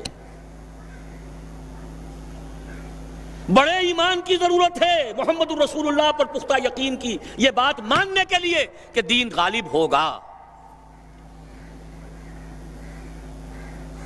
لیکن ہوگا اس لیے کہ حضور نے اس حدیث میں فرمایا یہ چوتھا دور بھی ختم ہو جائے گا. ثم یرفع اللہ اذا شاء یرفع ثم تکون خلافۃ علی منہاج النبوہ. پھر دور آئے گا خلافت علی منہاج النبوہ کا. ثم سکت رسول اللہ صلی اللہ علیہ وسلم. یہ حدیث میں نے بہت مرتبہ بیان کی ہے. آج ذرا اس میں جو اضافی الفاظ آئے ہیں بعض روایات میں وہ بھی میں آپ کو سنا دوں. امام شاطبی اس کو موافقات میں لے کر آئے ہیں، شاہ اسماعیل شہید نے بھی اس کو نقل کیا ہے منصب امامت میں، مولانا مودودی نے اس کو نقل کیا ہے اپنی کتاب میں تجدید و احیاء دین میں، یہ جو فرمایا کہ ثم تکون خلافت علی منہاج النبوہ، پھر دور آئے گا خلافت علی منہاج النبوہ کا، اس کے بعد کے الفاظ یہ ہیں تعمل فی الناس بسنت النبی صلی اللہ علیہ وسلم، پھر وہ دور آ جائے گا کہ لوگوں میں تمام معاملہ اللہ کے نبی کی سنت کے مطابق نمٹایا جائے گا۔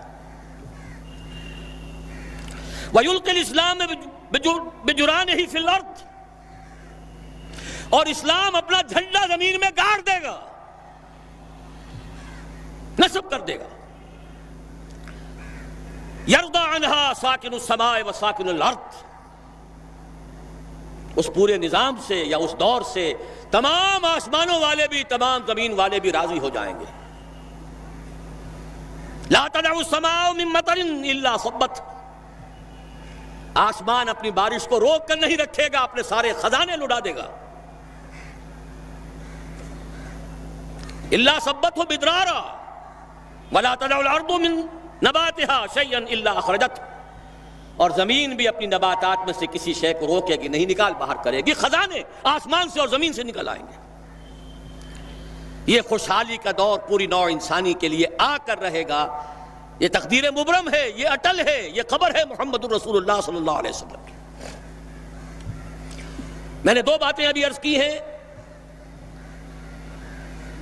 پہلی بات قرآن کے نصوص سے نتیجہ نکال کر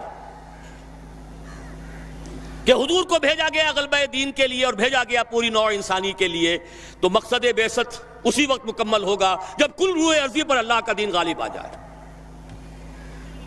دوسری میں نے آپ کو حدیث بتا دی، چوتھے دور میں ہم ہیں لیکن پانچواں دور آیا چاہتا ہے، زیادہ دور نہیں ہے،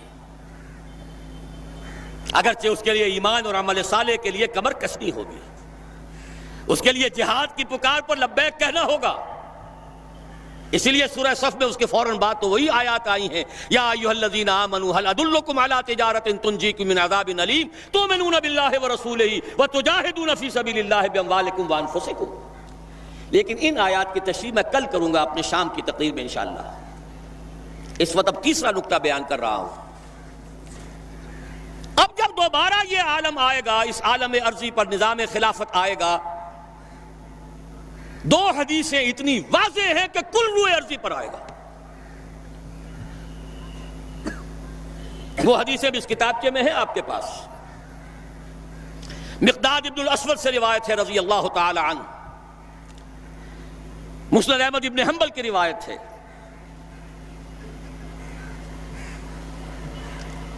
حضور صلی اللہ علیہ وسلم نے فرمایا،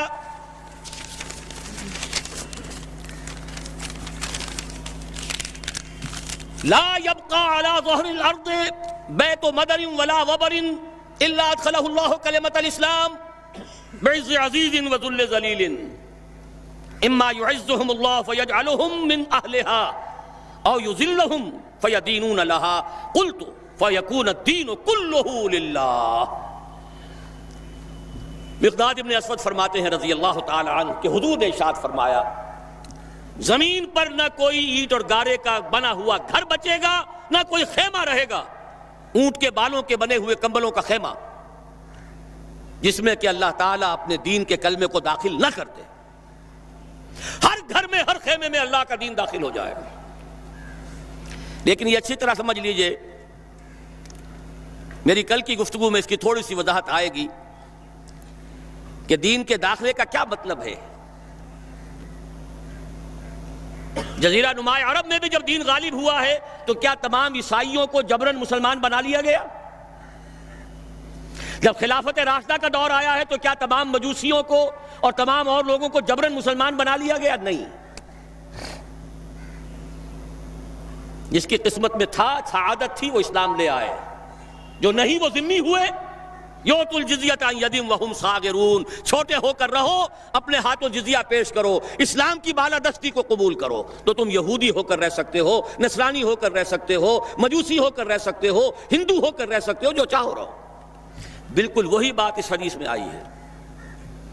گھر کوئی نہیں بچے گا جس میں کلمہ اسلام داخل نہ ہو جائے، لیکن وہ داخلہ دو شکلوں میں ہوگا، بعز عزیز و ذل ذلیل.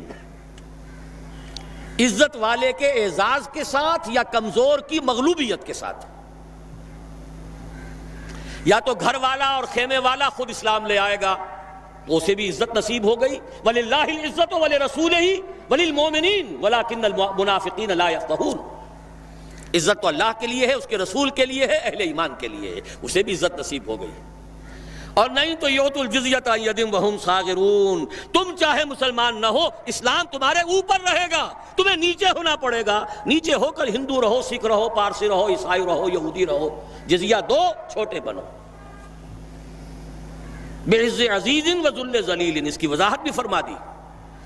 اما یعزهم اللہ فیجعلهم من اہلها، یا تو اللہ ان کا اعزاز فرمائے گا، انہیں اسلام والوں میں شامل کر دے گا، او یذلهم، یا انہیں مغلوب کر دے گا، فیدینون لها، تو اسے ان لوگوں کو اسلام کی اطاعت کرنی پڑے گی. اس پر حضرت مقداد فرماتے ہیں فقلت، پھر میں نے اپنے دل میں کہا وَيَكُونَ الدِّينُ كُلُّهُ لِلَّهِ، تب وہ بات ہوگی جو سورہ انفال میں الفاظ آئے ہیں وَقَاتِلُوهُمْ حَتَّى لَا تَكُونَ فِتْنَةٌ وَيَكُونَ الدِّينُ كُلُّهُ لِلَّهِ. وہ شان جو ہے ان الفاظ کے ہے، ان کے اس میں جو شان ہے وہ ظاہر ہوگی اس وقت. دوسری حدیث اس سے پہلے صفحے پر ہے، عن ثوبان رضی اللہ عنہ، عن ثوبان مولا رسول اللہ صلی اللہ علیہ وسلم. حضرت ثوبان یہ بھی حضور کے غلاموں میں سے تھے جنہیں حضور نے آزاد کر دیا تھا، مولا کہلاتے ہیں.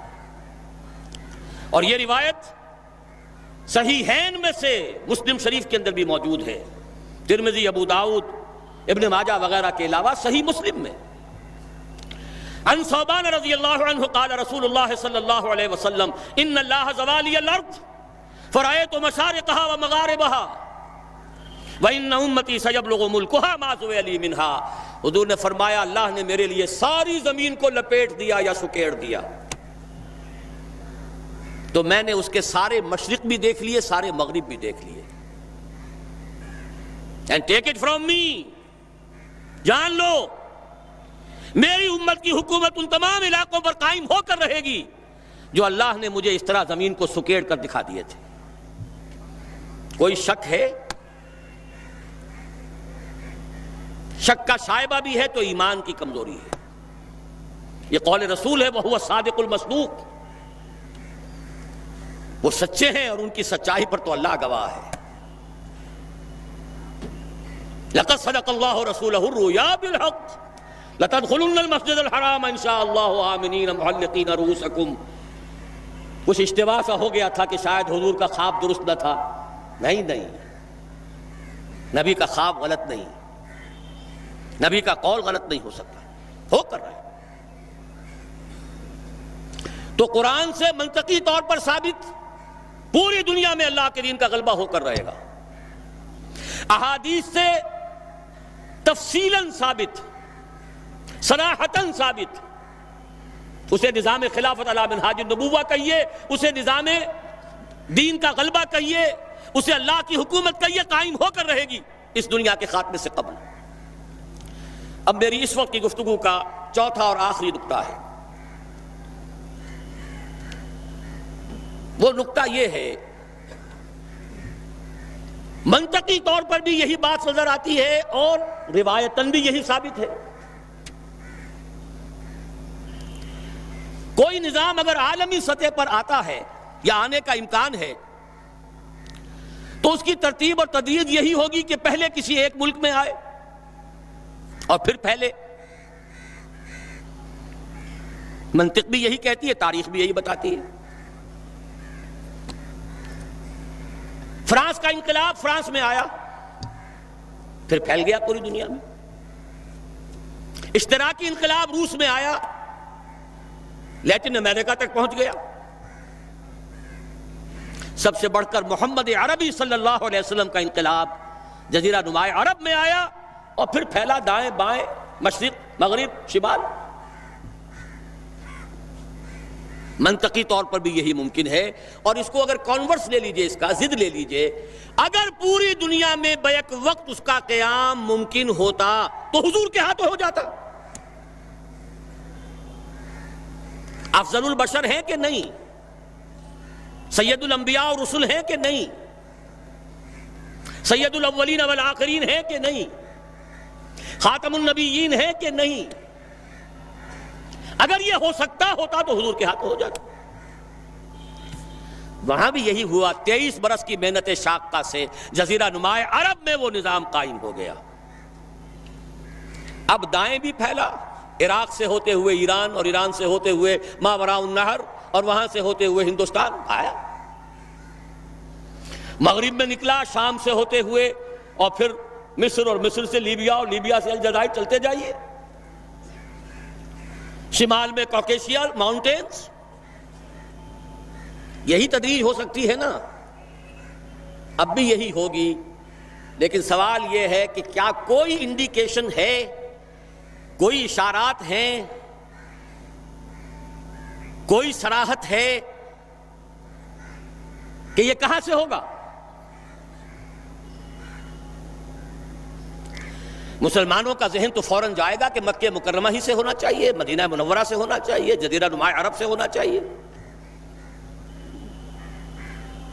لیکن دو اعتبارات سے بات بالکل مختلف ہے. بلکہ میں تو شاید آج تیسری بات کا اضافہ کر کے بتاؤں، 3 اعتبارات سے بالکل مختلف ہے.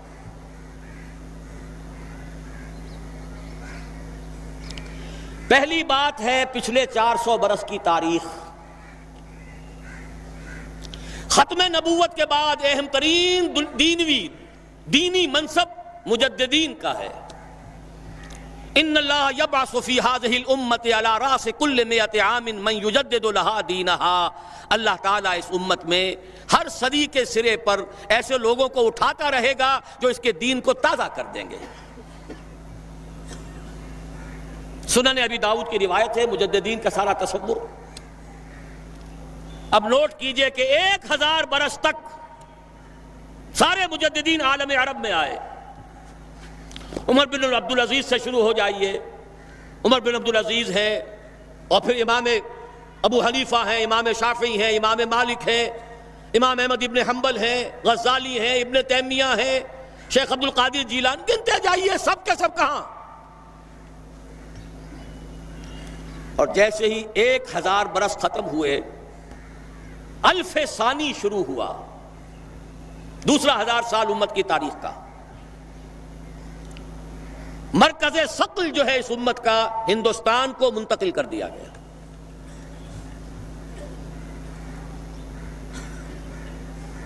اسپرچول سینٹر آف گریوٹی،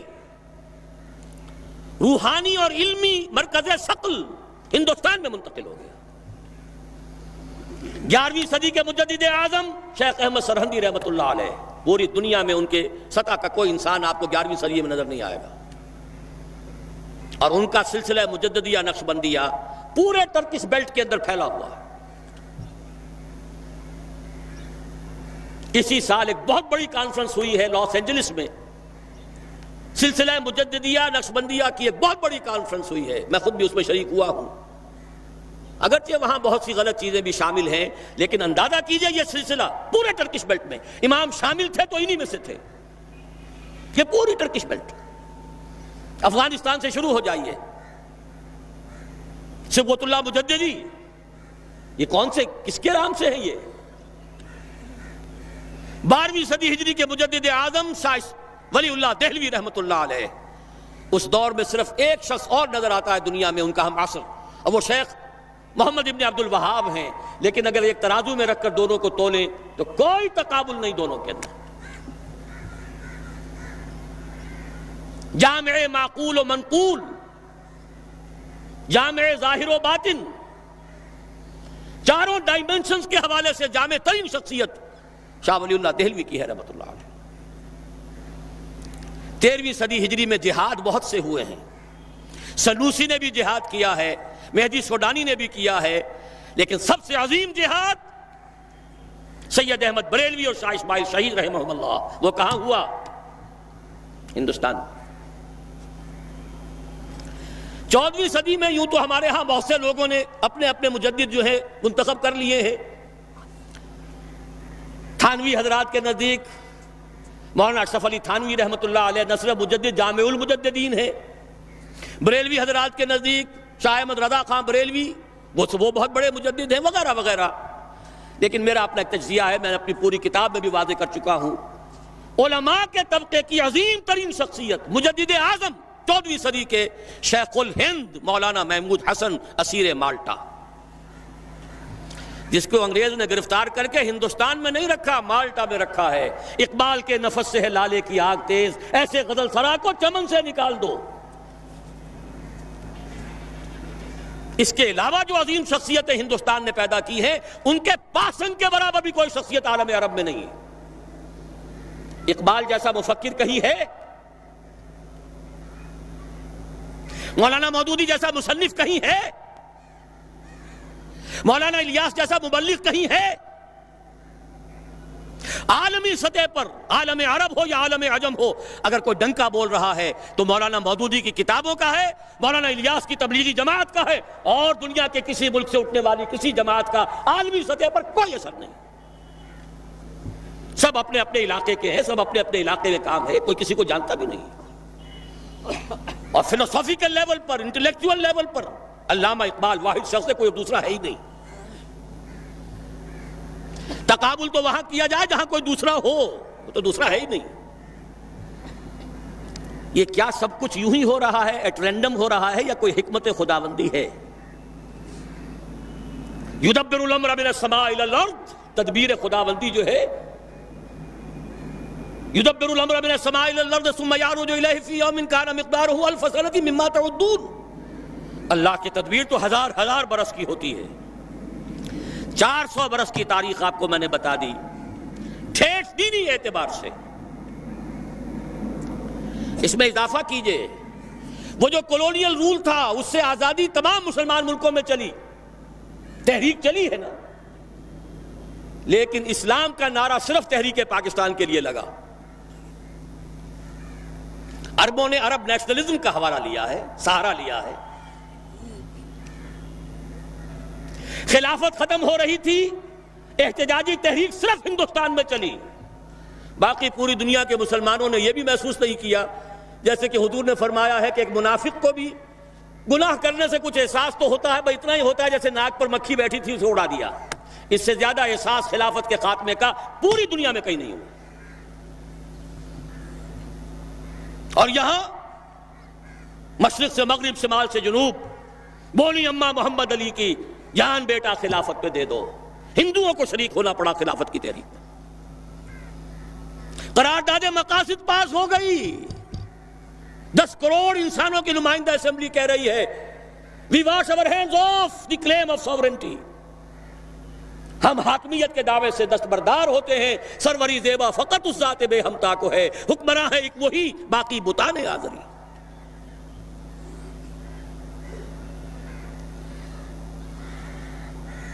اس سے اگلا معجزہ، تمام فرقوں کے 31 سربراہوردہ علماء نے دستور کے 22 نکات دے دیے متفق علیہ. اس کے بعد قافلہ بھٹک گیا. میں اس طرف جانا نہیں چاہتا، اس وقت صرف آپ کو مثبت چیزیں بتا رہا ہوں. بھٹک کر ہم نے اپنی منزل دور کر لی ہے.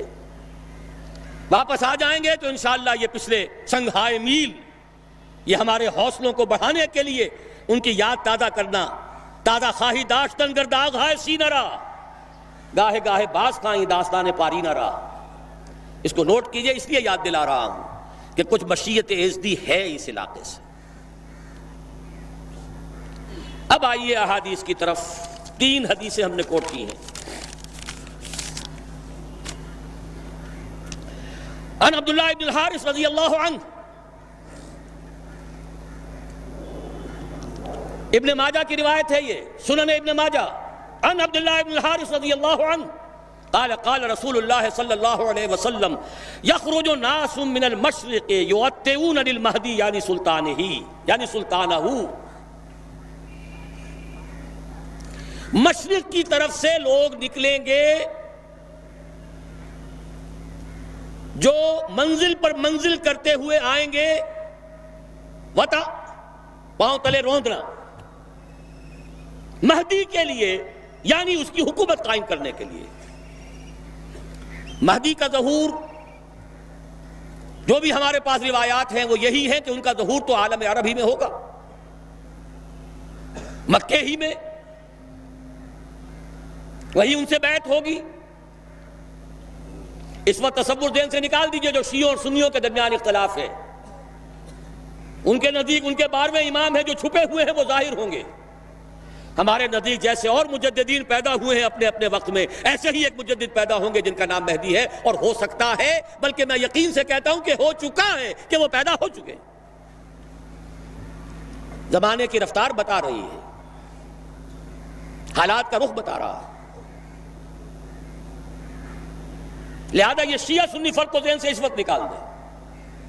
جیسے مجدد الفسانی کھڑے ہوئے، جیسے احمد ابن حنبل کھڑے ہوئے، ایسے ہی ایک اللہ کا بندہ حضرت فاطمہ رضی اللہ تعالی عنہ کی نسل سے، حضرت حسن کی اولاد میں سے ہوگا، اور اس کا وہی سے آغاز ہوگا، لیکن وہاں سے آغاز تو ہوگا، اس کی حکومت جمانے کے لیے فوجیں مشرق سے چل کر آئیں گی۔ معلوم ہوا کہ مشرق کے علاقے میں کہیں یہ کام پہلے ہو چکا ہوگا، اسلامی حکومت اور خلافت قائم ہو چکی ہوگی، وہاں سے فوجیں آئیں گی جو مدد کریں گی حضرت مہدی کی، یعطون للمہدی یعنی سلطانہ، جمائیں گی اس کی حکومت کو۔ علامہ اقبال نے غالب ایسے ہی حدیثوں سے وہ انسپریشن لی تھی کہ میرے عرب کو آئی ٹھنڈی ہوا جہاں سے، میرا وطن وہی ہے، میرا وطن وہی ہے۔ حضور صلی اللہ علیہ وسلم کو ٹھنڈی ہوا آئی تھی۔ اگلی حدیث پڑھیے عن ابی ہریرہ، اور یہ جامع ترمذی کی روایت ہے حضرت ابو ہریرہ سے رضی اللہ عنہ، یخرج من خراسان رایات سود لا یردها شیء حتی تنصب بایلیا، خراسان سے سیاہ پرچم نکلیں گے جنہیں کوئی طاقت جن کا رخ پھیر نہیں سکے گی، یہاں تک کہ وہ ایلیا میں جا کر نصب ہو جائیں گے۔ اس حدیث میں دو لفظ اگر نہ سمجھ لیں ہم تو حدیث سمجھ میں نہیں آتی۔ آپ کو معلوم ہے کہ دنیا میں ملکوں کے نام بدلتے رہے ہیں، 50 سال پہلے پاکستان کے نام سے کوئی ملک تھا ہی نہیں، حضور کے زمانے میں خراسان ایک بہت بڑا ملک تھا، اور آج کے افغانستان کا تقریباً 2/3 سب سے نچلا جو اس کا ریگستانی سا علاقہ ہے سیستان کہلاتا تھا، اس سے اوپر جو ہے خراسان تھا۔ پاکستان کا بھی ملحقہ علاقہ اس میں شامل تھا۔ یہ واخان کی پٹی جو آپ نے کبھی پڑھی ہوگی، اور جب کہ ابھی افغانستان میں جنگ ہو رہی تھی، روسی آ گئے تھے، ایک بڑی باریک سی پٹی آتی ہے افغانستان سے، جیسے کسی برتن کا ہینڈل ہو، کسی فرائی پین کا ہینڈل چلا رہا ہے، وہ واخان۔ اس کتابوں میں لکھا ہے کہ یہ خراسان کی مشرقی سرحد تھی، اس کے نیچے کا سارا علاقہ، یہ باجوڑ، دیر، یہ سارا، پھر اس کے بعد کوہستانی علاقہ، یہ وہ علاقہ ہے جہاں جہاد سید احمد بریلوی رحمۃ اللہ علیہ کا ہوا ہے۔ خراسان میں اس کے علاوہ تھوڑا سا علاقہ ایران کا شامل ہے، وہ اب بھی خراسان کہلاتا ہے، چھوٹا سا صوبہ ہے، اور ایک پھر ماوراء النہر کا یہ علاقہ جو ابھی آزاد ہوا ہے روس کے تسلط سے، یہ بھی اس میں شامل تھا۔ یہ پورا ایک ملک کہلاتا تھا خراسان۔ اس سے ادھر کا جو ایران آج کا ہے وہ اصفہان کہلاتا تھا۔ اس خراسان کے علاقے سے فرمایا حضور نے کہ فوجیں نکلیں گی سیاہ علم لے کر، سیاہ پرچم لے کر۔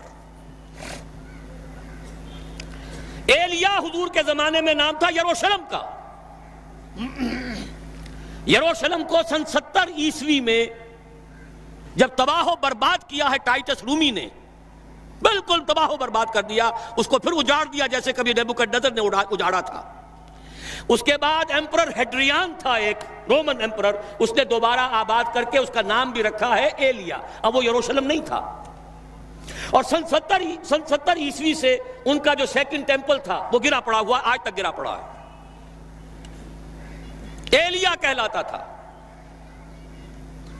اس ایلیا کے بارے میں حضور نے خبر دی، اس حدیث سے معلوم ہوا کہ یہ مسلمانوں کے ہاتھوں سے نکل چکا ہوگا۔ لیکن ان کو لینے والے خراسان سے چل کر آئیں گے، کوئی اور ملک کے لوگ نہیں لے سکیں گے۔ نوٹ کیجئے ذرا حدیث کو۔ یہ ایلیا تاریخی اعتبار سے مسلمانوں کے ہاتھ سے 2 دفعہ نکلا ہے۔ پہلے عربوں کے ہاتھ سے نکلا، لیکن عرب واپس نہیں لے سکے۔ کس نے واپس لیا؟ صلاح الدین ایوبی کرد، خراسانی نہیں تھے۔ گویا کہ وہ اس حدیث کا اطلاق اس پر نہیں ہوگا۔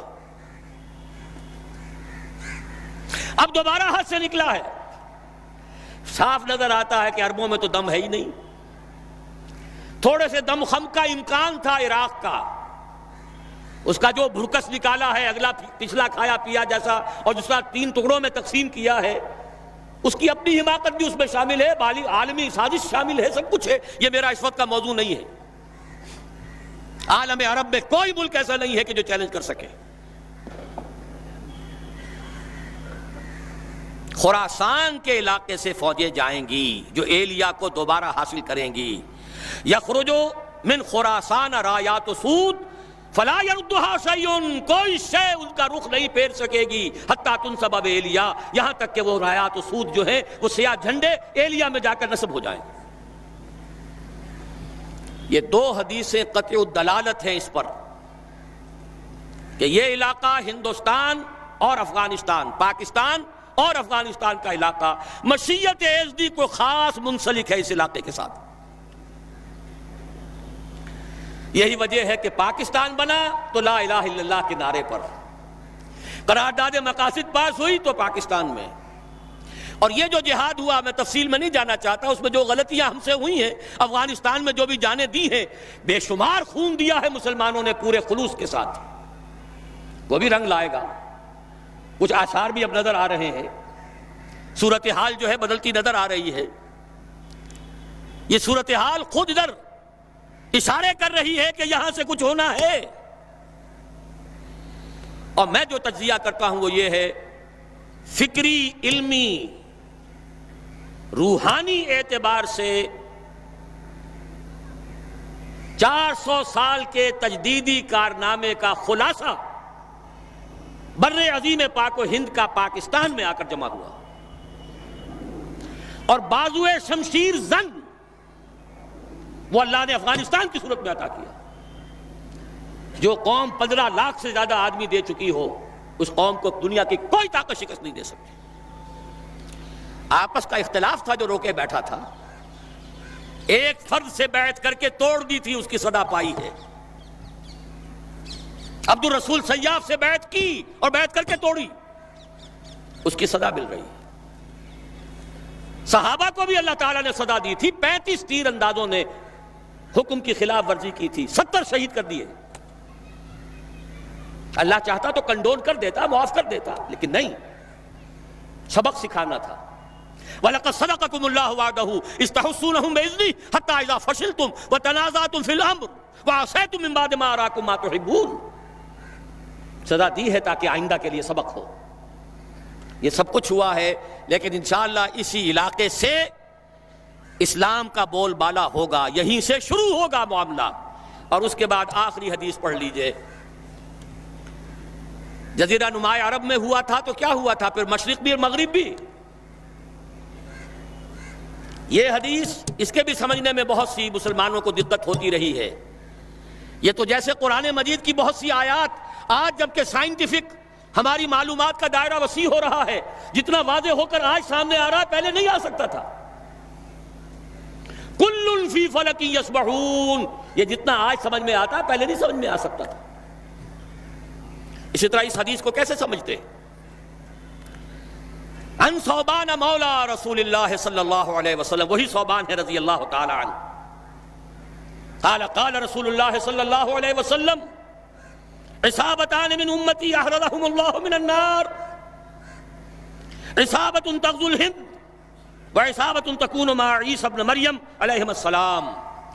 میری امت کے 2 لشکر ایسے ہوں گے جن کو اللہ نے آگ پر حرام کر دیا، جہنم ان سے دور بھاگے گی، جہنم ان کے قریب نہیں آ سکے گی۔ ایک وہ لشکر ہوگا جو ہند پر حملہ کرے گا، اور ایک وہ ہوگا جو عیسیٰ ابن مریم کے ساتھ جا کر دجال سے جنگ کرے گا۔ یہ دونوں لشکر ایک حدیث میں کیسے جمع ہو گئے؟ یہ محمد ابن قاسم کی بات نہیں ہو سکتی، یہ محمود غزنی کی بات نہیں ہو سکتی، ان دو کا جمع ہونا ایک حدیث میں۔ معلوم ہوا اس علاقے میں وہ حکومت قائم ہوگی، پھر دائیں بائیں، پھر مشرق اور مغرب، ادھر حضرت مہدی ہوں گے، ادھر یہودیوں سے بھی جنگ ہوگی، دجال اکبر کا ظہور ہوگا، ان کے لیے بھی فوجیں ادھر سے جائیں گی، زمینی مدد آئے گی خراسان اور پاکستان کے علاقے سے، اور آسمانی مدد آئے گی عیسیٰ ابن مریم کی شکل میں رضی اللہ تعالی علیہ السلام۔ اور پھر ظاہر بات ہے اگر وہاں جا کر لڑیں گے تو ہند، اس کے بعد یہ پھیلے گا معاملہ، مشرق و مغرب کی طرف پھیلتا چلا جائے گا۔ لیکن یہ ساری باتیں جو میں نے آپ کو بتائیں، جو بڑی میٹھی ہیں، بڑی لذیذ ہیں، دل خوشکن ہیں، دل کو بھانے والی ہیں، لیکن ان کے ساتھ کڑواہٹ بھی ہے۔ ان ساری پیشن گوئیوں کے بعد بھی وَمَنْ كَفَرَ بَعْدَ ذَلِكَ فَأُولَٰئِكَ هُمُ الْفَاسِقُونَ، پھر بھی جو کفران نعمت کریں، ہمارے اتنے پختہ وعدے، ہمارے نبی کی اتنی واضح پیشن گوئیاں، اور پھر محروم رہ جاؤ، پھر زمیں جنبت نہ جنبت گل محمد، پھر حرکت میں آنے کے لیے تیار نہ ہو، گویا کہ ہمارے ان وعدوں کی ناشکری ہو رہی ہے، ہمارے نبی کی ان پیشن گوئیوں کو ٹھکرایا جا رہا ہے۔ فَأُولَٰئِكَ هُمُ الْفَاسِقُونَ، وہ تو پھر بہت ہی ناہنجار ہیں، اس ناہنجاری کی سزا ہمیں مل رہی ہے۔ ہم بھٹک گئے تھے صحیح راستے پر آتے ہوئے، 1951 سے ہمارا قافلہ بھٹکا ہے، 1949 میں قرارداد مقاصد، 1950 میں تمام مذہبی فرقوں کے طرف سے متفق علیہ دستور کے 22 اصول، 51 سے الیکشن میں حصہ لے کر جو بیڑا غرق کیا ہے، اسلام کی منزل جو کھوٹی کی ہے، اسلام کو ایک پولیٹیکل ایشو بنا کر، ایک پارٹی ایشو بنا کر، متنازع مسئلہ بنا کر، اور پھر 5 جماعتیں اسلام کے نام پر ووٹ لینے کے لیے میدان میں آئیں، تو جو کچھ حشر ہوا ہے وہ ہمارے سامنے ہے۔ لیکن یہ میرا موضوع اس وقت کا نہیں ہے، اس وقت میں صرف یہی چاہتا ہوں کہ مستقبل کی ان پیشن گوئیوں کو سامنے رکھ کر اپنے ڈوبتے ہوئے جو دل ہیں انہیں ذرا سہارا دیجئے، ٹوٹتی ہوئی ہمتیں جو ہیں ان کے اندر اثر نو، ایک عزم، ایک استقلال، ایک ہمت جو ہے پیدا کیجئے، اپنی کمر کو کسیے، محنت کیجئے۔ یا ایھا الذین آمنوا هل ادلکم علی تجارۃ تنجیکم من عذاب علیم تؤمنون باللہ ورسولہ وتجاہدون فی سبیل اللہ باموالکم وانفسکم ذالکم خیر لکم ان کنتم تعلمون۔ اس کے لیے کمر کسنی ہے، اس کے بارے میں تفصیلی گفتگو انشاءاللہ کل شام کو میں کروں گا۔ اقول قولی ھذا واستغفر اللہ لی ولکم ولسائر المسلمین والمسلمات۔ السلام علیکم سامعین، ڈاکٹر اسرار احمد صاحب کے مزید بیانات سننے کے لیے ہمارے چینل صدائے ایمان کو سبسکرائب کیجیے۔